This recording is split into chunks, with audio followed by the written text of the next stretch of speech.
Well, the market this week was focused so heavily on the May WASDE report out yesterday. It was pretty much incredible. And, oh, yeah, there was stuff going on with wheat. And, oh, yeah, there was some weather in there, too. But there was a lot of focus on that May WASDE report. In fact, some say the second most significant report of the calendar year for the ag markets. There were expectations that finally there was enough evidence of crop damage in South America that USDA would be forced to react. And yet, they held the line once again. And there were some puzzling changes in our domestic numbers as well, but we'll get to that with Kohli and Cavanaugh standing by and ready to talk about it. Kohli and Cavanaugh brought to you by the Allen County Farm Bureau. The Farm Bureau is looking out for the interests of Hoosier farm families every single day. And from a local standpoint as well as state issues and all the way to Capitol Hill. And your membership supports all of that. So go online to itpaystobeamember.org and consider becoming a member. All right, guys, let's start out with your initial reactions. David, you're up first. What'd you think when you first saw the report? Well, there really was nothing was a surprise in it to me. The only surprise was they were looking for more bearish numbers than what we got. These numbers aren't really bullish, they're more neutral. But the point is, and I was telling other people this too, I said, look, if you're looking for a bearish number and you get a neutral number or a bullish number, you get a much bigger reaction to it instead of thinking you're going to get a bullish number and you got it. Well, big deal. We already paid for it. John, I got you on the phone right after the report came out, and we were discussing corn numbers, and you were saying hard to really call it bullish, but it's at least kind of bullish. Yeah, I listened to David there. I got confused what he was trying to tell me, but I do agree with him almost completely. But yeah, I think the corn numbers were bullish. Not real bullish, but they were bullish. They lowered old crop carryover, and they lowered it by 78 million bushels. But the new crop carryover for the next year's crop, they dropped that one from the average guess. It was 182 million bushels below the average guess at 2.1 billion. And I think, again, 2.1 billion is not exactly a real bullish number in and of itself, but compared to what we were expecting, I think it's friendly. Yeah. Soybeans, on the other hand, was a little bearish. You know, we did increase the carryover numbers on soybeans, and we didn't make many changes in South America as we expected that to happen. I think the South American numbers are really off. I think there's room there to say, hey, the USDA is too high when it comes to Argentine corn and when it comes to Brazilian soybeans. Yeah. So I consider the report, it's kind of neutral to a little bullish, but I still think the predominance is on the friendly side, and that's good news. Yeah. But let me interrupt you. Average price for corn next year is $4.40. This year, $4.65. Woo, a bullish report, and the price is 25 cents lower. And on beans, $11.20, and this year it's $12.55. Hey, John, get reasonable about this because they're telling us it may be bullish, but it isn't as bullish as you expected. No, that's exactly right, David. But I'll also come back and say that how many times over the years have we both noticed that the USDA price projections are wacko? They're really right. They're really very close on that. So I ignore those. End of story. And especially wacko with what's going on with these South American numbers. And David, you're telling us that there's a significant amount of psychology involved in these numbers that we're hearing out of South America. Absolutely.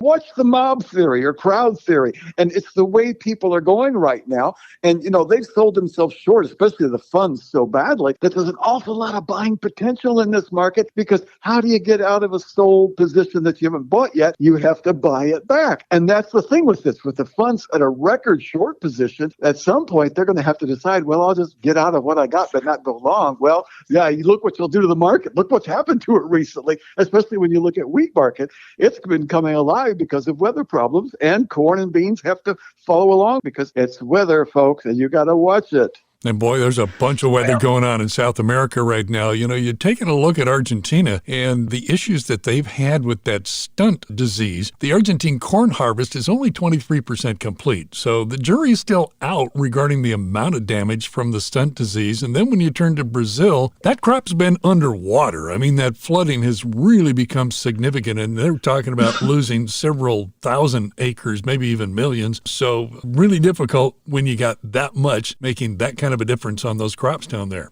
Oh, yeah, absolutely. There's just all kinds of question marks about what the real size is of the South American crops. And maybe that's why USDA hasn't made the adjustments that the privates have made. I can't figure out why they haven't, but maybe that's it, because maybe there's just too much unknown and they want to get more hard evidence in before they start sharply dropping their numbers. But I think we all say that, hey, they're definitely behind on this one. How that affects the market, we're going to have to wait and see. They're off base. And David, when you look at the people who have boots on the ground, and Ag Resource was on this past week that cut its Brazilian soybean estimate from 145.4 to 144.5, with flooding losses in Rio Grande do Sul seen taking 1.78 million metric tons off the state's output. Those are the kind of numbers that we're getting from people who are on the ground, and then USDA just keeps on hanging on. Yeah, they do. I'm taking it as the government's trying to put out as good a numbers as possible, even though they can't sustain them, because you're trying to make things look better than what they are, and they're not that good. If you look at corn in Brazil, their April estimate was 124. They're down to 122. Nobody's talking about that. And look at the Argentine corn from 55 to 53. But we're hearing numbers in the middle 40s right now for the Argentine corn crop. So why do we want to delude ourselves? Well, governments tend to get delusional. It's called propaganda.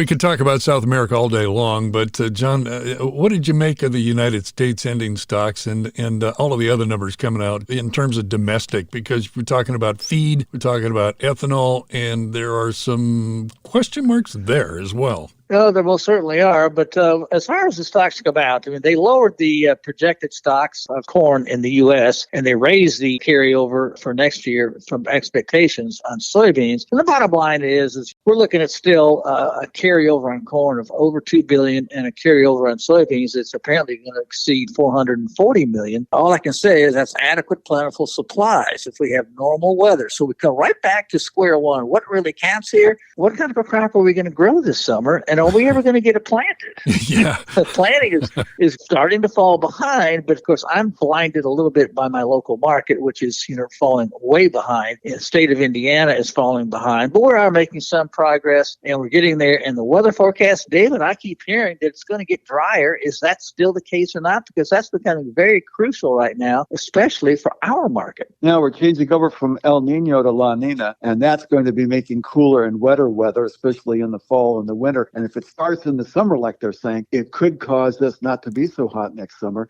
and also it'll be wetter. So I don't want it wetter at that time of year. I'm looking more nearby. I'm looking out over the next few weeks between now and the middle of June. And again, I'm focused on my market where we've had an excess of rain. Are we going to finally dry out so we can get our local crop planted? It's going to be touch and go. And we're looking ahead right now trying to see how much the weather's going to be doing. And look, we have the northern lights being talked about last night and for tonight. And then we're also talking about the solar mass suggestions, hitting us with all the corona. It's amazing to see this weather coming at us all the time, trying to figure out what does this actually mean for us. We haven't seen a solar max suggestion since the 1900s, one of the strongest ones we've ever seen. So that affects our weather too.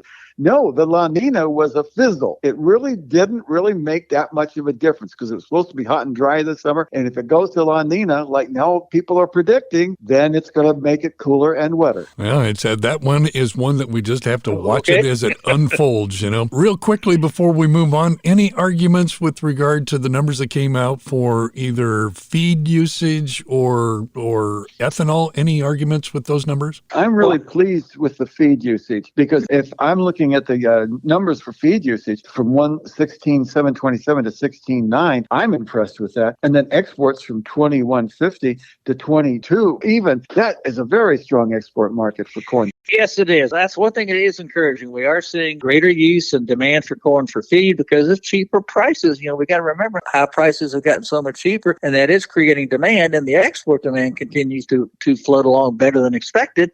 A lot of that is coming from Mexico, we said many times, but I find that very, very encouraging. Soybean demand's the other way around. We're not seeing as much demand for the export side of soybeans because China's just kind of staying away from us right now. Not real certain what's going to happen there. John, to that point, we saw this week. There's a piece that came out. It said this is the slowest new crop export pace since 2003, pointing the finger, just like you just did, basically at China, who has kept so far back. Yeah, it is. China so far has bought no new crop beans from the U.S. And as you just pointed out, they're the biggest single buyer of U.S. beans. And the fact they have bought no U.S. new crop soybeans means that our new crop export pace on soybeans is the slowest since 2003. Wow. Now, the question is, Why is China not doing it? Well, there's a couple of theories out there. One is that they see this large Brazilian crop coming on, and they think that prices are going to get even lower, and they're waiting to see how cheap prices get, so they're going to stay away from the U.S. beans at this time. And the other theory is, and this one also makes some sense, is they're a little bit concerned that maybe Trump gets elected president, and we know that he has a penchant for putting on tariffs coming into the U.S. to get back at China, and then China slaps tariffs on U.S. soybeans. So there's a little bit of concern about what's going to happen there, too. Yeah. David, we were just talking about, and John was mentioning,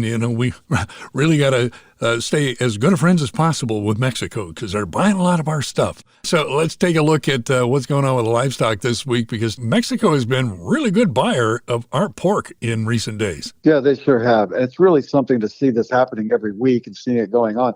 I mean, you've got strong gains in both the cattle and the hogs on Friday as closed out the week. I'm really impressed with that. Cash cattle trade, I was disappointed, was 185.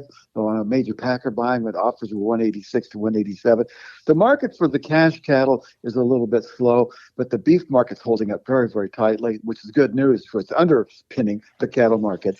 And on the hogs, the pork demand is holding up, especially to Mexico and to some other states that are buying it too. So I'm really excited about that. Demand is good, and when you got demand for it, it holds the price or helps it rally. Well, we're at that point in the program where I wrecked everything by talking about the slowest new crop export pace since 2003. John, that was going to be your final word. Doggone it, I'm sorry. That wasn't the only thing. Oh.